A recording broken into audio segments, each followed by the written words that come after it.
একটি দলের পরিচয় দিত। আমি মনে করি এটা ভুল ব্যাখ্যা। আমরা আপনাদেরকে যারা এই সমস্ত কথা বলে আমাদের ব্যর্থতা, আপনাদেরকে আমাদের ব্যর্থতার কারণে আমরা আপনাদেরকে আপন করে দিতে পারি নাই।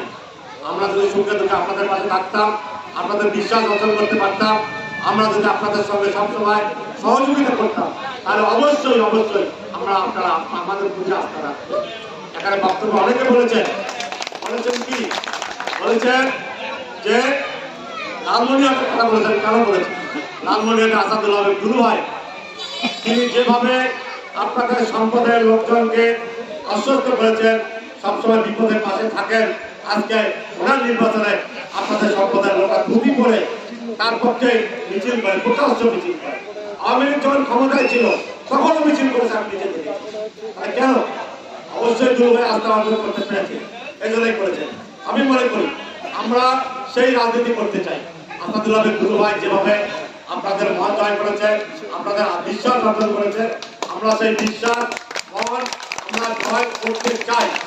এবং আমি মনে করি একটি বিষয় আমার সবাই মনে পড়ে, এটা অন্যভাবে নেবেন না।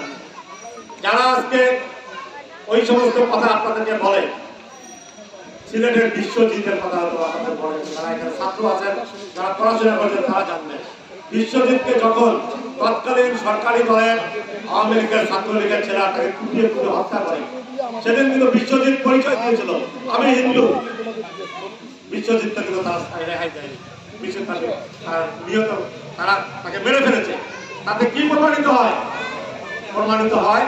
আপনাদের যারা ওই সমস্ত কথা বলে, এটা আপনাদেরকে তাদের পক্ষে নেওয়ার জন্য একটা মিথ্যা অপপ্রচার চালায়।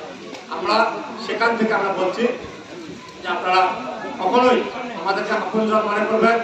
আমরা আপনাদেরকে আমাদের একটি ভাই একটু আগে কথা বলে গেছে, আমাদের জামাই, আমাদের রাজার জামাই একটু কথা বলে গেছে, আমাদের সভাপতি দাদা, সেটা কি বলেছে যে আমরা আপনাদের কাছে ভোট চাই না, আমাদেরকে একটু দেখেন, আমরা এখনো তাই বলছি, আমরা আপনাদের কাছে ভোট চাই না, আমরা আপনাদের কাছে কাজ করে আপনাদের আস্থা অর্জন করে বিশ্বাস অর্জন করতে চাই। এটা আমাদের দায়িত্ব।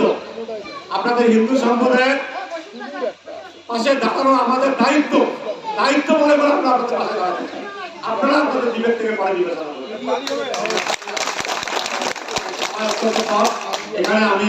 এখানে আজকে যারা উপস্থিত আছেন, আমি শুরুতেই আসলে তাদের কথা বলি নাই, আমি একটু তাদের কথা বলি।